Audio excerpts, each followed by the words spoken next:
try to speak up so you can hear me, okay? Okay. And first of all, what is your full name? Oh, what? Your full name?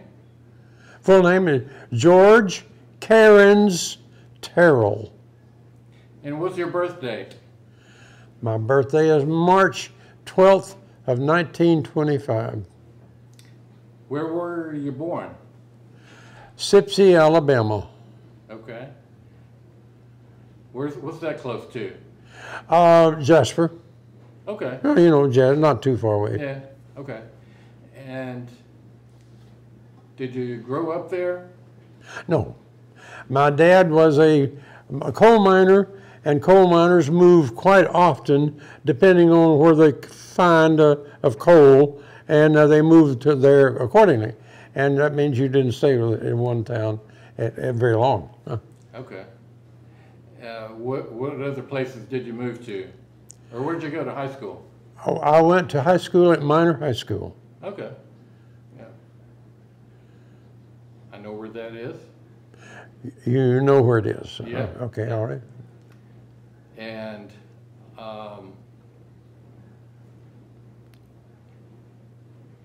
tell me about when you joined the Air Force. That's easy. I was 18 years old. I graduated from this minor high school I told you. High school, I graduated. And but I was also 4A in the what do you call it? The make you draw in the service. Selective service? That's right, selective service. So they told me that if you go ahead and volunteer, you can pick the one that you want to be an airport, Air Force, that is. And so I chose the Air Force. Of course, I wanted it. And so that's how I got into the Air Force. And that was 1943? 1943. And around, I'd say July, August, and that time there of 1943. What unit, or, well, I see your cap, it says 9th Bomb Group, and... 20th Air Force. Okay. 9th Air Force, yeah. Well, kind of walk me through when you went to your basic training and then on to your area of service. Well, it was coming a ham jam. You know, it was busy times anyway because of the war. The wars, you don't know where you were going to be needed or whatever. But anyway, at Biloxi, Mississippi, yep. And what's that other town near Biloxi? There's a little town. Ocean Springs, or? No. Anyway, Biloxi, Mississippi. I was there for about 1 month, and after being sworn in to the service, and that was be around September of 1943. And they, for unknown reason, they said, well, sir, we're shipping you up to Iowa, to one of the Christian colleges. It was a Methodist college in Iowa, where they sent me, and to be a student. So I was there for about, well, up until about Christmas time, and as a student in that university. And they said, sir, you're going to be shipped to California, and to judging what you're going to be. They're going to, you know, calendar stuff. Yeah. And so so we got on a train, or put on a train, I guess you'd say, and for the ride to Denver and Utah and so forth, and out to California, around LA, along say is where we landed, and so there they done some things. We had a parade there and so forth, and finally they decided where they're going to send me as a top gunner in a B-29, and so they sent me to Denver. They gave me the choice, Denver or a place in in Arizona or some other place, and I chose Denver because of the big city, and I don't know, I just took it. I mean, it's cold there, of course, but anyway, not knowing, I took Denver. Well, I went to Denver, and I was there about a good full year, or more than a year, during the winter, and it was really cold. And also the height there is bothersome. A 1 mile high, 5,000 something feet, and your breathing is not so easy. You know that, what you call about the baseball players and all that, to tell you that. And so anyway, finally I was sent up to western Nebraska to a fort up there where they were taking Air Force had. And we were in a B-17 because the B-29s, they didn't have any spare for us to try them. You know. So we're looking at B-17, which is similar to the B-29, but not, it's the older type of B-29, I guess you say. But anyway, we went on fake bombings, of course, of American cities. And one of them was the one I remember very well, was one of them was Tampa, Florida, which is from there to there. It's about like one of the cities in Japan that we were going to have to do when we got over there. Okay. So, and it was at night, not daytime. So we bombed Tampa, Florida in the nighttime, make stuff, of course.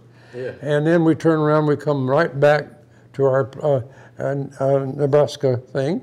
And did you actually fly to Tampa? Yes. And back? Well, the plane. The B-27, B-17. That's the nearest thing to a B-29, which you don't have yet. And it's coming through Birmingham to be updated, if you know what I mean. Yeah. You know what update means, you know. There's something new to put on there. Yeah. And that wasn't there when they put it to the thing to start with. So anyway, we flew back over Birmingham on the way back. There's Birmingham, and there's where I live down there. Well, goodbye, whatever. And anyway, we went right on back to the place back there, as I said before, and then continued our try. And then one day here in January of 1945, they told us, come and said, well, you're going to go overseas and to combat. And they didn't tell you where. They didn't say, the pilot is the only one that has in his thing where you're going to go, and he's not allowed to tell you nothing. Because they don't want to spread it all over the world. Hey, guys are going there, that certain place. So the truth is that we had to go to Tinian Island, and the Marshall, what's the name of it, in the Western Pacific Ocean. And so we went there and saw that it was an island about the size of New York. They liked it about the same size as New York City, and but anyway, it was a plane that they had to have the soldiers take over that island because they wanted it as an airport. Mm-hmm. It had 3 airports, one, and one, side by side, just like that. Mm-hmm. And they built a cement thing for 3 planes to do it at the exact same time. Okay. And because they knew that we were going to be a lot of bombing up northward, which is about 1,700 miles up to Japan. So anyway, we started doing a little small plays around the island, just because we knew that any day now they'd say, hey, bomb Tokyo or any other city of Japan, and that's what happened. So it come to March 12th of 1945, and they said, you're to bomb Tokyo, and you're going firebombing Nepal gasoline bombs. You know what they are, I guess. Most people do. It's to burn a place. If one of them one of those bombs hits this place here, it would be done in about 30 minutes. It would be dead, nothing, because it's that fast. And anyway, we bombed Tokyo that night, and at 12:05, I remember, 12:05 in the morning, we bombed it, and along with many and many other planes. I don't know, I think there must have been about 60 planes there that bombed Tokyo that one night. And we done a thorough job. The whole city was burning, just like everything, all at once, everything was afire, everything. You look down there, it looked like it said, look, it reminded me of a movie. Oh, I wish it was, but it wasn't, because we were getting bomb. The guns down below were shooting at us, trying to shoot us down. And they didn't succeed. I think they hit our wing one time, but it was on and off thing. It didn't do a thorough job, that one hit. Yeah. But anyway, we turned around, and the pilot took us back, heading back home. And they told us if we ever got shot down there, to go to the ocean, to get to, if you have any choice in coming down to the earth.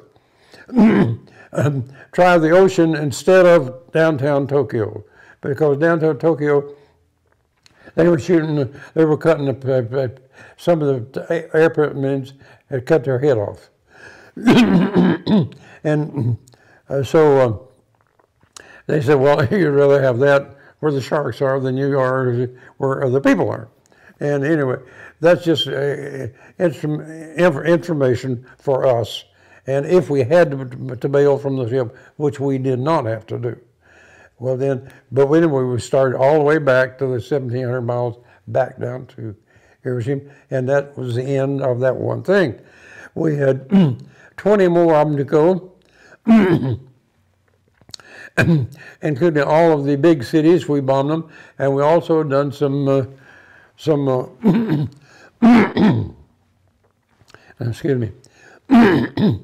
excuse me, some bombing of where the lakes are, and where the ships can get out in the end. We put bombs down there to blow them up, yeah, so that they couldn't escape. And that's the same thing as sinking the plane, the ship out in the ocean, because it's not going to do anything going over that thing there, and so forth. So anyway, we continued all this, and one thing notable to us was do not bomb Hiroshima.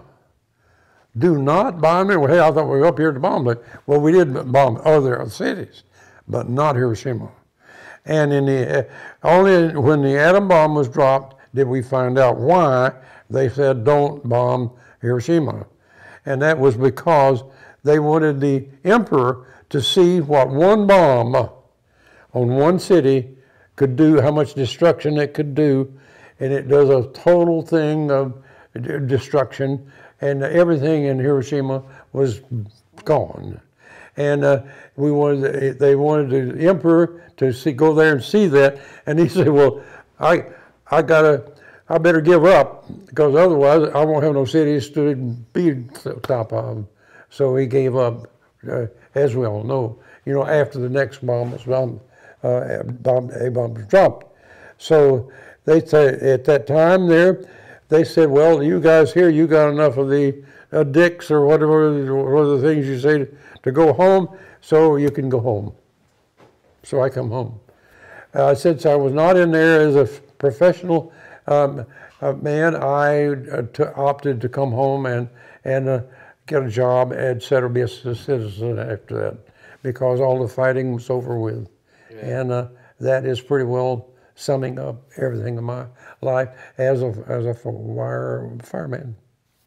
Okay, is that it? Any questions? Yes. What was your role on the B-29? I was a top gunner, The machine gunner is a 50 caliber, and some of the turrets had 2 guns, and 2 had 4, all in one thing, 4 guns, and you had control of them, and we had the computer thing there. What do you call that new thing? And you use it every day. Well, anyway, my words missed me there. But anyway, it had that where you, if you feed in the stuff there, the wind scene, the height the plane is, and this, that, and the other. Computer is what I'm trying to say. It's the first computer ever used in any machine ever. Military machine. And it's the first one to have it. And we fed in there the height of the plane, 7,000, 32,000, whatever. And the winds from the, told us, from the northeast, and the height of the wind and so forth, and so that it would not affect our shooting. And all of these things here, almost all of them were available to me since I was the top. The top gunner is the gunner in the very top tail of the, right in front of the thing in the back of the plane. Yeah. Right at the best seat in the house. But anyway, and also more power, because I could have 4 planes and 2 more with it, right? Six different 50 caliber machines, going at one set of second planes like that. And we didn't have that many. We only had one that was really threatening, and I got some shots off at it, and they flew. The other way. They went down and so forth. And I mean, I don't mean I shot them down. I think they just got out of the way. They saw this a losing game here. Get out of here. And so that's about it. I mean, I don't know much more to tell you. That was pretty late in the war, so Japan didn't have a lot left of a lot of fighters left in the air. So they probably didn't want to risk losing. Well, they knew that they'd be shot with. See, when I shot out some bots like that, you have to see the holes. Yeah. I wish you could say get out or stay home or whatever. You know what I'm saying? It's joking. You know, you got to get out. I mean, otherwise you're going to get shot down immediately. Yeah. And so that's the story on that. And so I don't have the theories on how many I did hit in on that thing. It'd be impossible to know who it is. But I know that there was a thing, and I know that I let off some multi shots at one time there. And it was a military place where something was being made military, where we were at that time. It's one of the only high altitude things that we bombed. The rest of it was nighttime and about 5,000 feet high, which is not very high for bombing. But at 5,000 feet, you were supposed to be far more accurate in your bombing. When it drops down, you're going to go over there instead of over there where you didn't want it to go, if you know what I mean, and bombing the place. Okay, what else? Do you remember on any missions other planes getting hit? Oh yeah, we lost things. I think it's about 10% of them got shot down.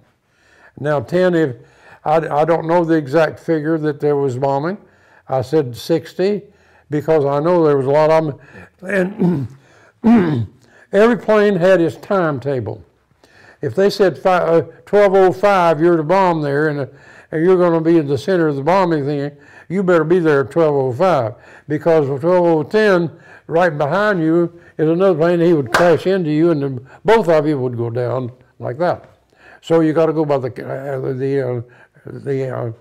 clock, and the pilot, being a very established pilot, he knew what he was doing, and we got right on there at their exact time. But it takes about 10 minutes or so to through the bombing raid, and stop there, gone. And then you could go anywhere you want to. But that's the way they bombed the plane. And how long would a mission like that to Tokyo and back take? Well, it would take about from 4 o'clock in the afternoon up until 12 o'clock at night, midnight, and then from there on to about 8 o'clock in the morning. So 8 and 8, 16 hours. That's a long time. Non-stop. Yeah. You can't get no Chicago where I can go up, get to eat something or see something. This is all or nothing, nothing at all. Now, when they took that island out there, you know that island that where the flag was done. Iwo Jima. Yeah. But that was about half the time. It wasn't immediately. It wasn't there. We had to go all the way there and back. In fact, we saw them fighting over there because we go bomb at night, but at a distance. And over here, we saw the fire and everything at nighttime at Hiroshima, where they were taking the island at that time. Now, when they did, then of course it gave us a 20 feet place to stop if we had to, but only if we had to, of course. So this is approximately half of the way from there to there. It gives us a haven to go to. Yeah. We did it one time. We had been hit by a plane. Well, I don't know what it was, but it was a tail thing back there, and anyway, it didn't damage the plane enough, so we went right on the next day, and that's that story there. Okay, Anything else? Can you walk me through a little bit of an average mission from the time you're getting ready for the mission until you're on your way? Well, there wasn't much getting ready or whatever. It's a matter that you're always ready, if you know what I mean. Mm-hmm. In other words, you live a life that you know that they may call you right now and say, well, here, go in there to the, what do they call it, Opekin or whatever, to the powers and to the pilots and so forth, mm-hmm. you know. And we don't go to that because it's not our thing. But the navigator goes to it, and the radio man and so forth do go there with the pilot and co-pilot, and to tell them about, hey, Mr. Lieutenant so-and-so, you're going to go to Tokyo, you're going to go to Kobe, you're going to go wherever tonight. And it was at night. Yeah. Just about all those, except that one thing where I saw them in the daytime, everything else was at night. The bombings that we did and the other things of bottling up ships, it was at nighttime. And so now we did one or two trips to Japan after the war had been settled. And mercy call, they call. We took barrels of stuff, of food and medicine and so forth, to lift. They had a place there in the western part of Japan where the Americans that had been captured, yeah, all over the world and whatever, were there. And what we did, we dropped at a low altitude. We went over about, I don't know, 2,000 feet above the earth, if you know what I mean. Yeah. And because there was no gun shooting or whatever, the earth, the war had been over with, and so we would go there, and the gates to the plane would come open, and barrels of food and whatever, would would drop to this place where the guys were in prison, and it saved their life because they were dying. The Japs didn't have the stuff to give to them, and they certainly weren't going to give them when our guy needs stuff over here. He gets first choice of what you get over here, if you know what I mean by that. And so we did that. We'd go down very low. The things were open, and the guys would come out in between the rows around. We went a couple around, and they wave at us like that, and it's so pitiful, and so touching. We were glad we could do it for them, and we did. And but we had on to do that only a couple of times because the Japs did give up in good nature. They didn't try to out double cross us or whatever, and so it was a very natural thing to do for us, and but that's all we were asked to do with barrels of food and medicine and so forth, and but otherwise when the atom bomb was dropped, well then I've already told you that. We did not turn them there, but they told us, we saw in the paper, now how well you pay, because we had been sent back to the States for about a two weeks thing here, and then we were on our way back, and the Hawaiian paper said, in great big numbers here, here's the Japanese town of Hiroshima bombed by with a bomb. And it was that big, and the kids were yelling in the streets, and we knew then what had happened and why they had kept us out of it. Yeah. We knew the reason why they had done it, and because we had already in one of those trips that we didn't bomb it, but we did go over it close enough that we could see there it is right there, because and it was shattered. All you could see was the sidewalks. You couldn't see nothing except the sidewalks. It was a thorough, if anything, job of bombing the place and so forth. But that's the only time we ever did go through it at that time. So, anything else?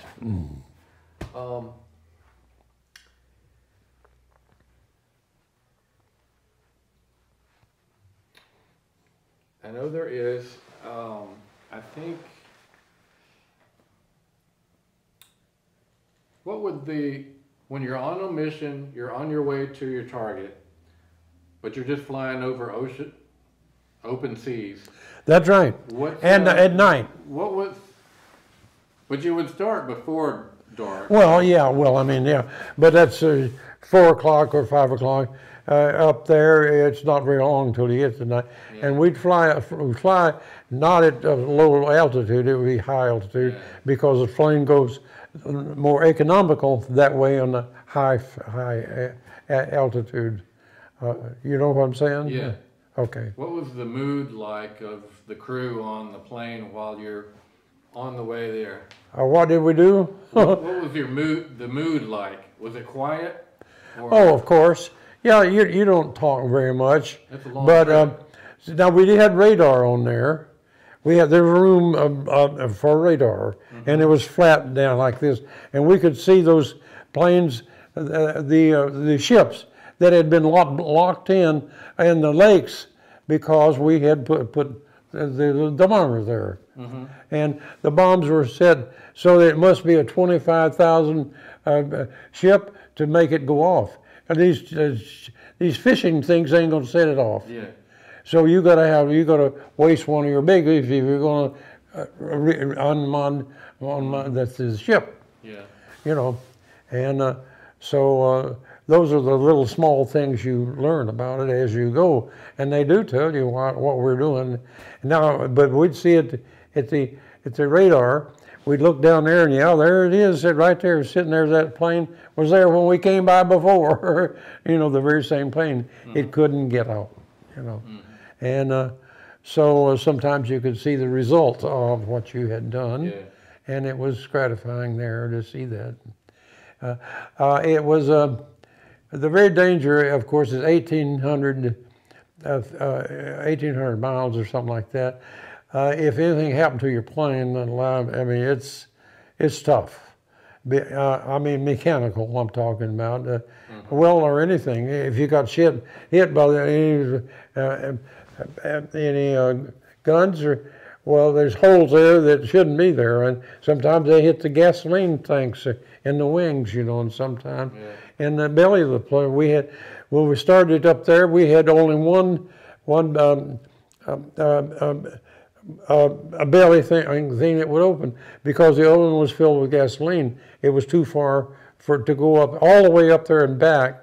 You couldn't do it. You had to have help with the wing stuff. You had to have a gasoline from the other thing. Okay.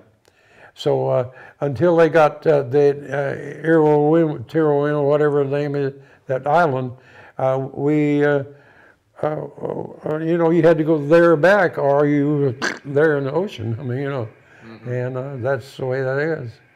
And that's where the guys got. Now, they did have submarines out there, the U.S. did have, but at nighttime, and I mean, where are you going to be? You're going to be out here, you got a duck here, and they, you know, it's one of those things. But luckily, we didn't have to get. We didn't we didn't do that. We didn't get shot down. And the Lord watches over us. I'm surely fully believe that without the Lord, I wouldn't be here right now. I know this is true. I would know. He's been a great help to me. He's been a great help. And when was it you came back from back to the U.S. and ended your service? Down coming on. When did your service end? Well, my service ended there in 1945, and it was I think of Thanksgiving that year. Think of that, and then back up about a couple months, and that's when oh yeah, incidentally, we took a ship on the way back. Okay. Because they didn't want to put the bombers out yet. You know what I mean? But they eventually had to do something with them, but they didn't have to at that time. Yeah. So they didn't let us take a ride with a B-29. We had to go with the ship. Yeah. And it took, I don't know, about at least 2 weeks or so to go from there back to Long Beach, California, where we got landed in the U.S. And and that thing, we got us into a storm. Ooh, the nose of that ship would go down there, and you think, well, that thing ain't coming back up again. And it finally would come back up again, and like that. It was a terrible storm, as the Pacific is noted for storms, and then in the middle of the night, you know. And so it was my first to be in a ship like that. But it would really, that thing would keep boom, boom, boom, boom, boom, boom, boom, boom, and stop. Finally stop. Boy, oh boy, you don't know when it's going to stop there, and so forth, because that's headed for you know where. But anyway, that's just part of it. I mean, none of it is very easy. And as far as what we did when we were going up there, or before, I will elaborate a little bit on that. Back home, they did have a platform out near the ocean where we lived, and for the tours of the Hollywood people that come out to see, Bing Crosby and that kind of stuff would sing for us, you know, and so forth. Yeah. And we got some of that there, and it really helped out, and so forth. And now, but otherwise, I mean, you know, one Quonset ship, so what they call Quonset things, what we slept in, those metal things, and a screen wire to keep you from out the insects coming in, you know, and so forth. But otherwise, now as far as going up there, it was as bad as it sounds like, and that is, you know, you don't have nothing to do, you know, and it's a 16 or 18 hours or whatever it is there, and at 200 mile an hour is what I suppose a cruise at, I think 200 mile an hour. And but anyway, we did have a urinal where you go over there and you pee through there, but not anything. I don't remember anything else for the other. I don't know that we ever had one.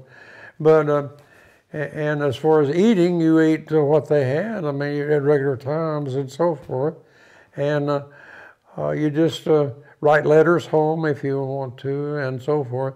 And sometimes, oh yeah, let me tell you one of the best ones.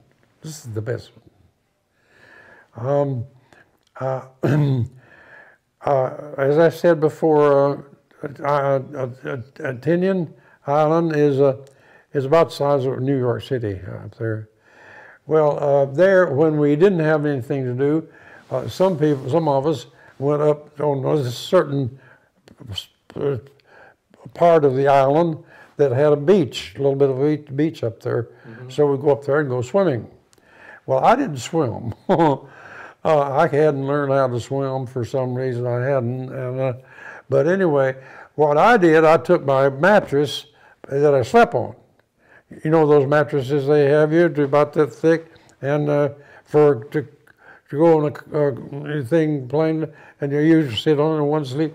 Anyway, I took it with me, and okay, they say, yeah, you can take it with you if you want to, because they knew I could get another one if that punctured or whatever. Yeah. Well, anyway, I took that thing with me, and here's what happened.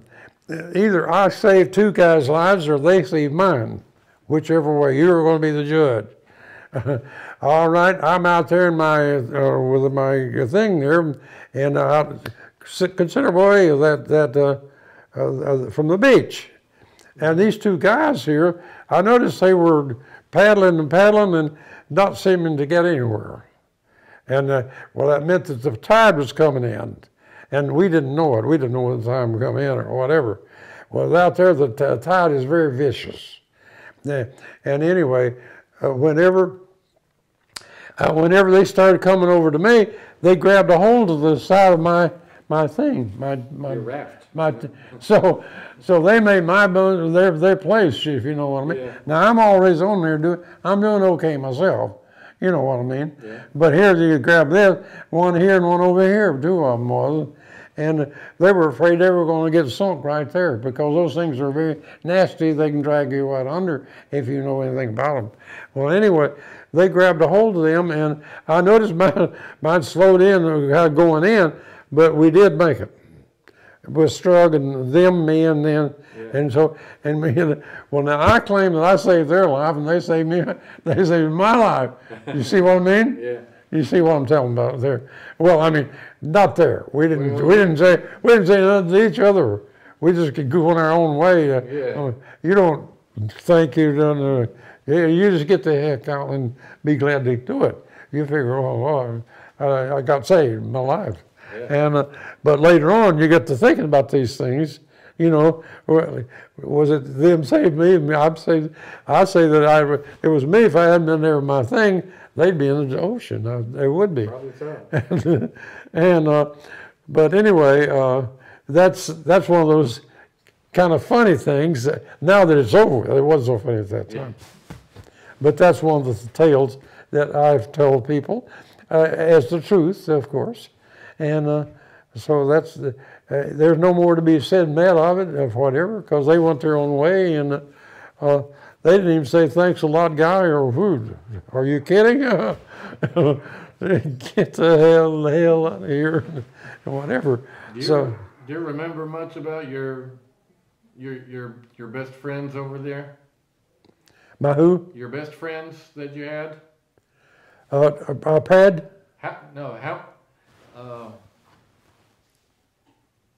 Tell me about the guys you were closest to.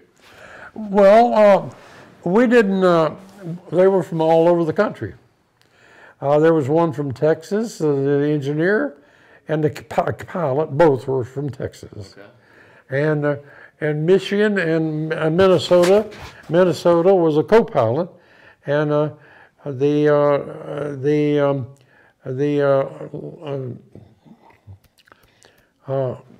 person that has to do with the weather. He was from next door from it, the state next door to. I'm just a dog out there. But anyway, and one of the other guys was from Alabama with me, and one guy from New Jersey, and one guy from North Carolina, etc. So they're all over the country. We did have contact, and we hauled a ninth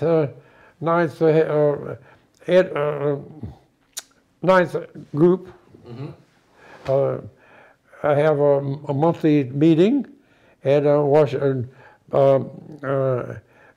D.C., and as an example, and someday in the winter time, like Thanksgiving or whatever, and you're invited. Of course, you're on the list, so forth. Ninth group, mm-hmm. And that, in fact, that thing there has my ninth group thing on it. That shows on there. And so I went to a couple of them, and then now I've been told that they disintegrated. Everybody's died. So I'm the only one that I know of. I think that's true, that I'm the only one that's living. Now I say that on the basis that I believe that's true. Age, there was only two guys. One was a gunner, and the other was a tail gunner, and those two guys there were the closest, if not maybe 1 month older than me. But I have not heard from nothing. I tried their number, and they say he's moved out. He's not gone. And that was one in New Jersey, and I could not get in touch with him at all. And as far as I know, they're all gone. But I'm not saying that as an absolute, but I think it might be that way. Mm-hmm. And so now, what else you want to know? Well, after you came back home, what did you do? Well, I went to the University I went up to Ohio where my older brother had been, Dayton, Ohio. Mm-hmm. And Dayton, Ohio is a very busy city. For General Motors stuff's got a lot of things there, and I went up there and I got a job with one of the companies there, and started, and it was one of those where you do that thing like that, and I thought, oh my God, this is going to ruin my whole leg here if one of these days if I don't get out of here. It's too much of it. That's all you did. It was bringing down the thing there to brr, brr, brr. Everyone would throw it off like that, And anyway, I got out. I got out. Anyway, I have taken jobs. Then soon after I was up in Dayton, I decided to go back to the University of Alabama, where I had some help to do it from the Air Force. And but I went down there and I started to go to shop. And I guess the professor thought, well, I don't know of any one thing that you're centered on wanting to be when you get out. So I suggest to you that you might be better off to go get another job again. He didn't say it the way I'm saying it. He didn't suggest that I do it. But I asked him about, well, what do you think I should do? I'm from a poor family. My dad was very, very poor. Very poor. And he had black lung.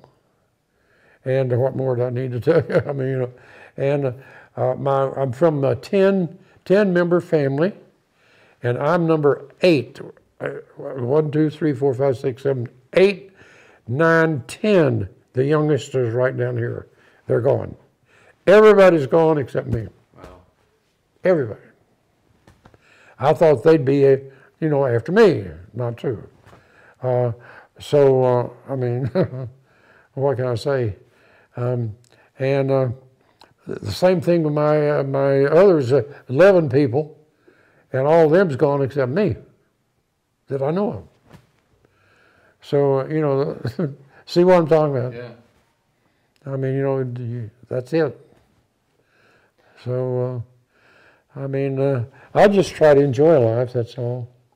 And I try to joke with her. She's this gal here. She's easy to joke with. I raised that gal right there, and she and I, we made such a nice couple of people like that, you know, where she was, I taught her, you heard me correcting her about things here, and I was, my wife and I, we never believed in spanking. We don't believe in that, and I don't. I think it's the worst mistake you ever heard of, is somebody to make a beat to whoop a child.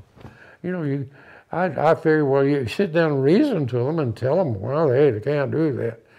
Sooner or later, they'll catch on, you know. But you don't need to pat them. And she loves, she thinks I'm somebody. She says, well, Daddy always tells me what I want to know. Well, I'll buy that. I mean, I just tell her what. But she was a good child, okay? Smart, and all the kids liked her and so forth. Oh, yeah, about her name, Gigi. Yeah, let me tell you about that. You want me to tell you? Yeah, I'll tell you. Yeah.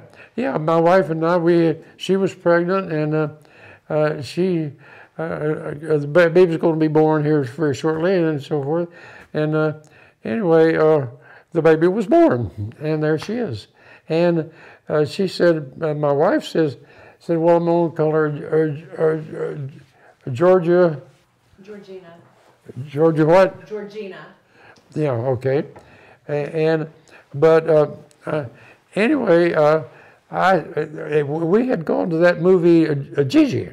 You know the movie Gigi? You ever heard of it? Well, there is a movie. Yeah. There is a movie named Gigi. I think so. It's about a Frenchman there and this little girl. He tutored her and done things that I copied. Hello. But anyway, they were a good pair, you know, and so my wife says, well, I'm going to call her Georgina. So I said, well, we'll just call her Gigi. Yeah. Just automatically. I mean, just like, well, I know what you're going to say, I'm going to say it. Yeah. Well, she said, okay, we'll call her Gigi.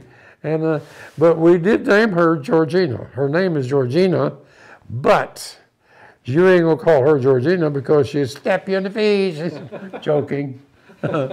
No, she likes Gigi so much, she said, please call me Gigi.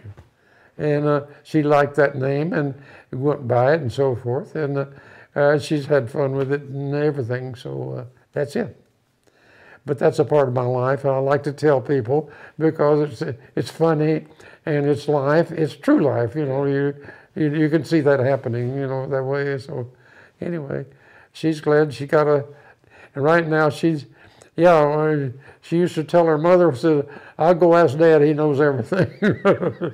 She said, I knew everything in the whole world, you know, the way I talk. But anyway, I mean, I make it sound like I'm bragging, but I'm not really. I don't mean it as a brag. I just mean it as a talk. And you want facts, here it is right here, you know. I'm giving them to you. You don't even have to ask for them. No, that's the kind of thing that I'd like to hear. So. Well, you know, it keeps you from having to figure up on the question. I get something out of this guy, you know. Yeah. Hey, I might as well give it to you, what I got. Well, let me close with a couple quick questions. One is, what do you attribute your long life to? My longest life? Well, that's easy. Right. Yeah. I am sure that the Lord has watched over me. And I know that when I was over there, and that's, you know, when you're there, you're nothing to do in that plane there, you know, and you may go over to the little troop there to do your thing, you know, but otherwise, and you got one ledge to eat a sandwich or something like that, and you know you may not even get back. I mean, what the heck, you know. Mm-hmm. And But I do believe that the Lord has been watching over me and helping me. And there have been decisions that I had to make, very serious decisions that I had to make.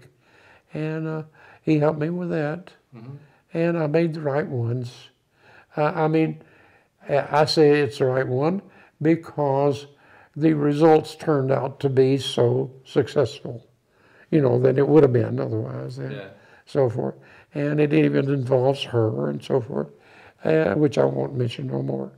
But anyway, I'm just telling you that that's life as I know it here. I had an appendectomy. Yeah, here's something you want to know. I mean, you would know if you were doing what you're doing. Mm-hmm. At 5 years old, I have 15 cuts in my belly right here. Slices right in my belly because of, what do you call it? What's that word for it? Appendectomy, yeah. And I had it when I was 5 years old, and we lived in a place where they didn't have no cars, and one of those places where my dad was a copper, I told you, and they finally found somebody to put me in a car and bring me into Birmingham, and they brought me into that other copy, that hospital that was here, that's not here anymore. What's the name of it? Oh, yeah. Huntington or something like that. All right. Anyway, they took me there to that hospital, and the doctors told my mother, says, if you had been 10 minutes later, this guy would be dead. Wow. Because that stuff, if it burst, then you're dead. I mean, your body won't take it, so you're dead. So they got time to slat it open for me and sew it up like that, and so forth. And so I lived. But my mother used to come to the door, George, you come on the inside. I don't want you to take that cast off, the big plastic you had on your side, Yeah. And she'd come out to tell me, well, she didn't want a dead kid out there in the yard. So, can you imagine? I mean, really, you want anything else? I mean, you better leave here. I don't know if you can take it anymore. No, these are all really true things. And you said you want them, so I'm giving them to you. Well, this one last thing, kind of related to the last question, but do you have any advice for younger generations today? Well, it would be general advice, and it'd like be tell the truth would be one of them. Live life truthfully and so forth, and believe in God and go to church and so forth. And I believe in that. And my daughter here, she has tell him, Gigi, what you have in your course that you had at Fort Wayne, go ahead, tell him. I'm not sure what you're referring to. What are you referring to? Well, your ring, what kind of ring is it? It's for what now? Oh, do you mean my master's degree? Master's degree, yeah. Oh, okay. Yes, I have a master's degree in Christianity and so forth. And she has a nice husband over there. Where's Easy? He's back there. Got tired of hearing all this crap here. No, there he is over there, Gil. Gil, we're going to bring you in. We're going to tell them how nice a husband you have been for her. Let me tell you something. If I had their 3 boys that are all grown now and have been to college and got a college degree, and I had them sitting right here, I would have to say, these guys here are some of the finest looking men I've ever seen. Now, I'm true. I know I'm the grandfather, but I tell you, this is the truth. Looks, standing, savvy, everything. These kids know it. I mean, they're sharp, they're good, and I don't know how 2 skunks like this here Hey, dude, you're going to be introduced that way. No, I'm telling you, I say to you, anybody, not them. I take it all back. There's some, he's in the middle. No, I'm joking, of course. But they are the finest young men. I used to sit by the sofa, and when they were growing up, 6, 8, 7, 9, and I'd tell them stories, you know, and hey, George. Hello. And I used to tell them stories, you know, part story and part of whatever I'm doing. But I didn't do the war. I left it out. I left in my other life. There's plenty of there for it. So they'd all, and then they start fighting who's going to sit next to Grandpa. No, really. I was there last time, your turn. They're fighting over me. Yeah. And I'd tell them the stories, you know, and then the one that I remind best is one that I'll tell you, right? And that is that she asked me, said, well, George, will you take Tim to his school? This was Monday morning now, after the week off, you know, Monday, Saturday and Sunday, you're off. So I took him over there to where he's going to have his schooling. We walked in there, and the teacher comes walking right out. Hello, Tim. Did you have a good weekend? She's asking him.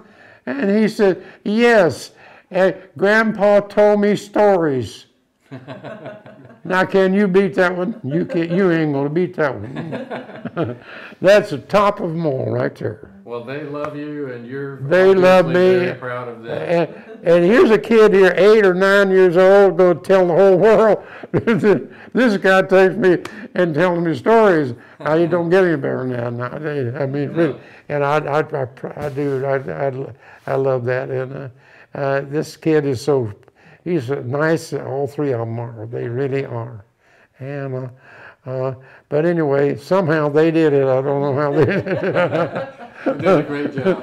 Excuse me for saying so, guys.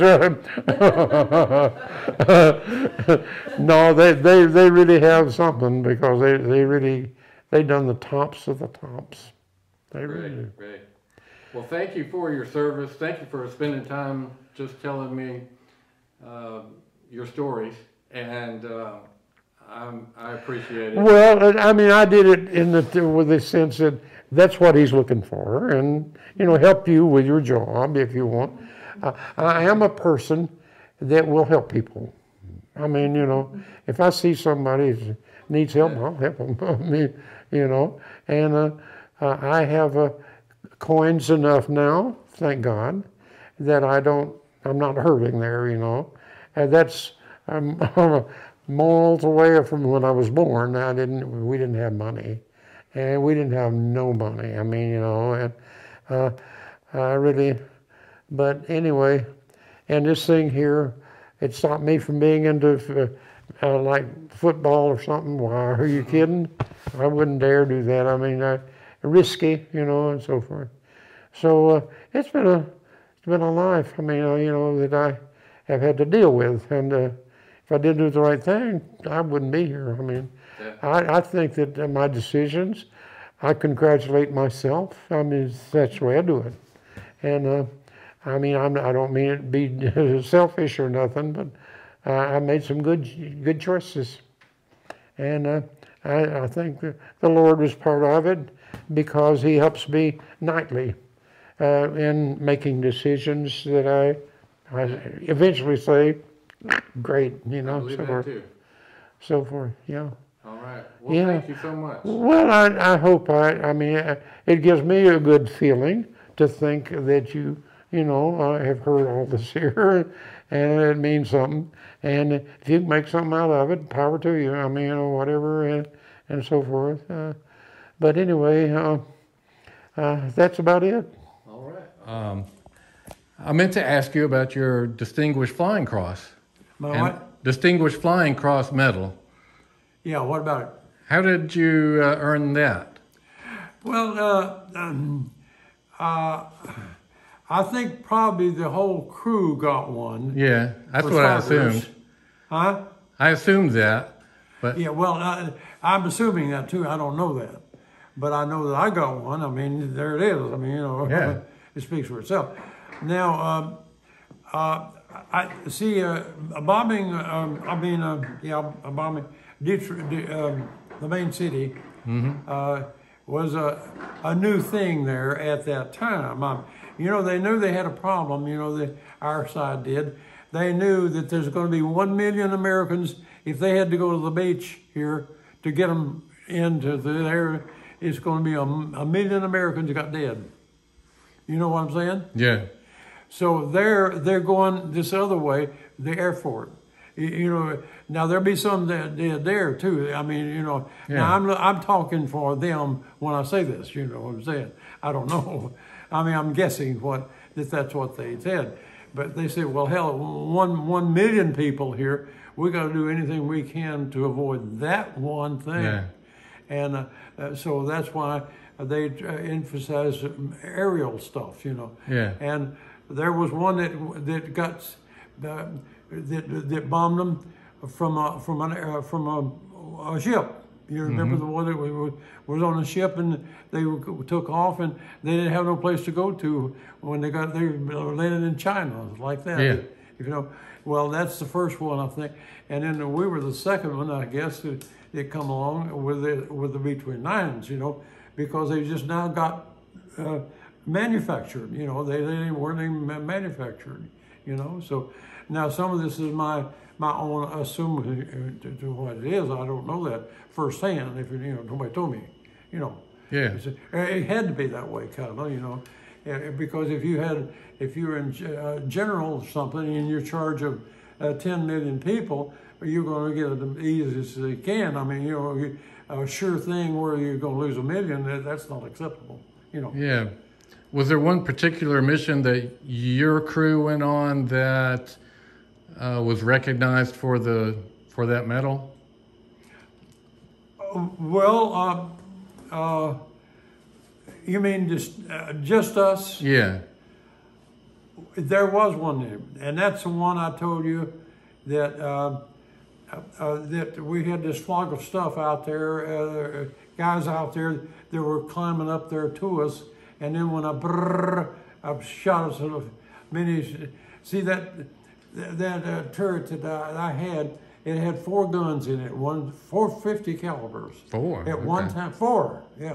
It's only one in the plane that had 4. But then the other ones had 2. Well, I had that 4 plus 2. That's where the what's the thing that I try to think about? You have in your disk, what is it? Computer? Computer. I don't know that word, just gets away.